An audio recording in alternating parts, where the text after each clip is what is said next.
OMG, Paulo, nagparamdam nga ba kay Kim na gusto niyang maging housewife ang actress?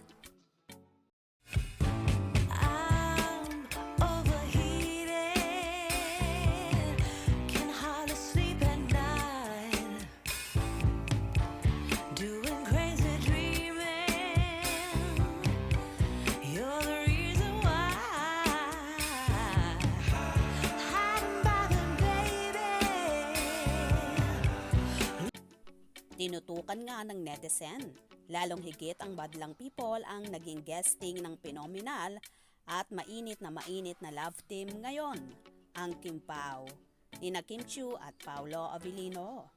Sa afternoon show na It's Showtime, nagpasabog nga ng kilig at paayuda ang mga bida ng seryeng What's Wrong with Secretary Kim na sina Kim at Paolo.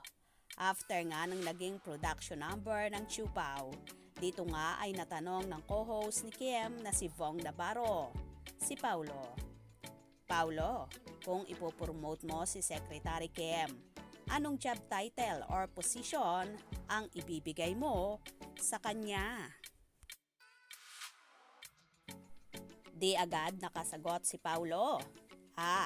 Kung hindi ko alam kung promotion ang tawag doon, pero housewife, kung saan nagtilian ang mga tao na naroon sa studio. Natameme naman at hindi nakapagsalita agad si Kimi sa sinabing yon ni Paulo. Dito, tinanong ng aktor ang actress kung nag-TESDA ka na ba?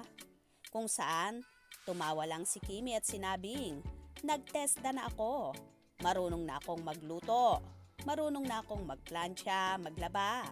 Aalagaan kita. Kung saan hinaplos pa sa mukha ang aktor. Tuwang-tuwa naman ang mga co-hosts, ganun din ang madlang people sa Kim Pao. Kung ipopromote mo si Secretary Kim, anong job title o position ang ibibigay mo sa kanya? Hindi ko alam kung promotion yung tawag doon, pero housewife.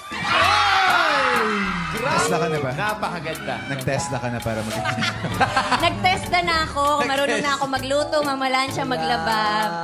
Alagaan kita. Nagtilian at nagsigawan nga ang mga tao sa studio.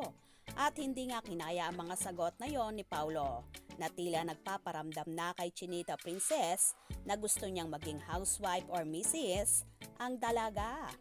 Tila nag-blush naman ang dalaga at hindi akalain ang mga sinasabi ni Paulo na pati siya ay nagugulat. Well, marami naman ang nananalangin na sana raw ay mauwi sa totohanan ang Kim Pao at minamanifest nila yan, lalong higit ang kanilang mga supporters. Anyway, kinilig ba kayo sa mga paayuda at pasabog ng Chiu Pao sa Showtime? Kaya naman tumutok at wag na wag pahuhuli sa mga maiinit na kaganapan. Anong inyong magiging reaksyon sa bidyong ito? Comment below.